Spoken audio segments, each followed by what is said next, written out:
Another vlog. Okay, ang gagawin ko ngayon ay i-restore ko tong kanyang speedometer na assembly.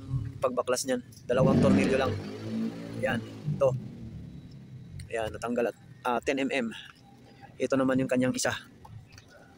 Okay. Niluwagan ko na siya. Okay. Kung mapapansin, may moist. Ibig sabihin, may singaw. Yan ang nakakasira. Ito naman, nakaangat. So, ayusin natin ito. Yan. Oops. Tanggal na siya. Ayan. Yun.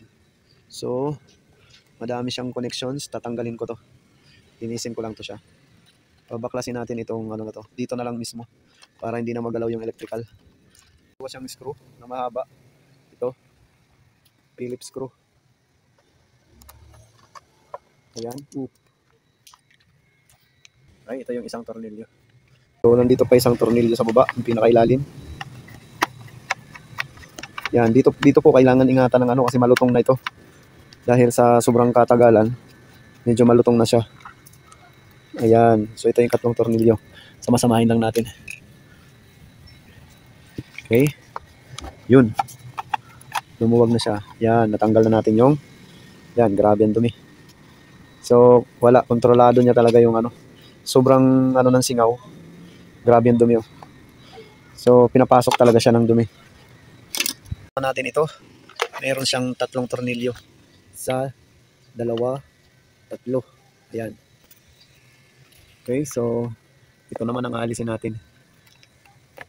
Tsaka itong dalawa. Ito yung kalawa. Ayan. Biyakin na natin ito. Wow. Ayan. Ganon siya kadumi. Ayan. So, maruming-marumi. Kaya siya ganon. Okay, sana gumagana pa to.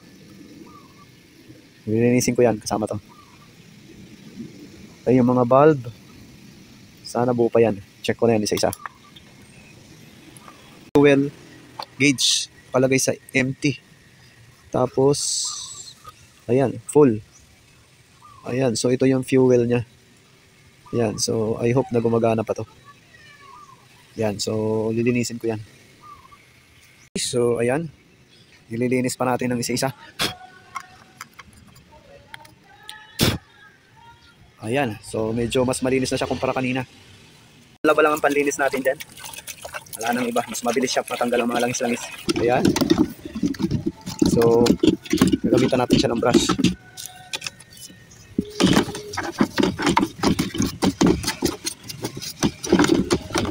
Okay. So, ayan. Nalinis na natin to. Okay, patutuyuin na lang. Nakabit ko yan mamaya. Sa speedometer na assembly na to, may 6 siyang ilaw. 1, 2, 3, 4. Okay. 5, 6. So, isa-isayin natin, no? Itong ilaw na isa para dito sa speedometer. Sa kabila naman para sa fuel. Ito naman sa signal sa left, signal sa right. Okay, ito naman yung high. Ayan. So, yan yung mga ilaw meron sa speedometer ng Boxer 150. So, check natin. Ayan, buo pa naman siya. Ito yung kanyang fuel dito. Ito na, buo pa din. Ayan, so wala pang putol. Yan, yung wire na yan. Dapat yan, buo yan. Ayan, so yan yung palatandaan na buo pa. Okay, so pwede ko na itong ibalik. Yung kabila din. Ayan.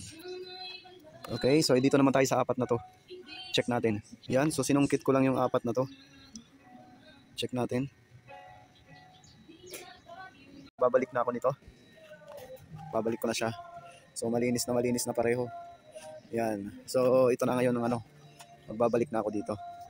Merong mga screw nito. 1, 2, 3, 4.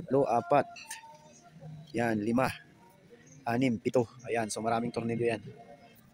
Yan, so nahigpitan ko na to. Nahigpitan ko na rin ito. Okay. By the way, hindi magkapareho ang laki niyan. Kasi dito lost thread. Kaya mas gumamit ako ng mas malaki. Yan, so ito naman yung isa, mas maliit. Lost thread na kasi kaya pinalitan ko ng bago. Yan. Okay, ayan, so nahigpitan ko na to. Tsaka ito. Ayan, okay na. Okay, so ito naman ay mas malalaking tornilyo. Mas malalaking screw. Ayan, ito na yung kumakapit ng buong assembly. Okay, sinisigurado natin dito na walang singaw kasi para hindi pasukin ng alikabok at tubig. Ayan, na set up na siya. Okay, ayos na. Balik ko na yung cover. Okay, ito naman yung cover. Mayroon lang siyang 3 tornilyo. 1, 2, 3. Ayan, yun. Ayan, so may 3 tornilyo. Ito yan sila. 1, 2, 3. Okay. Okay, so eto na siya. Higpitan na natin. Itong screw dito kasi wala sa align kaya nag-modify tayo. Mas malaki kasi yung tornilyo na ginamit natin dito kaya nag-modify ako. Nilakihan ko yung butas na yun para dito magsarado. Ayan, so silyado na to. Okay. Ayan. Mahigpit na yan. Okay, so mahigpit na rin ito. Itong isa. Okay, so ang paghigpit dito po hindi ganun kaano dapat kasi pag ganito nakaluma na motor, yung mga ganitong plastic nagiging malutong. Kaya pagka nagkaroon ng matinding impact ng paghigpit nito, bumibiyak. Ayan, so okay na siya. Ayan. Okay? So mukha naman siya ulit na bago. Ayan, so ganun lang linis. May konting mga modification kasi nga dahil sa may crack siya, kagaya nito, ayan, pero hindi pa naman pinapasok ng tubig. So yun, ganun lang kondisyon ng speedometer, ayan, na Boxer City 150. Okay, so paki-like lang po at paki-subscribe para lumago po yung channel at paki-click na rin ang notification bell para sa susunod ng mga videos update ko kayo. Maraming salamat sa inyo po. God bless.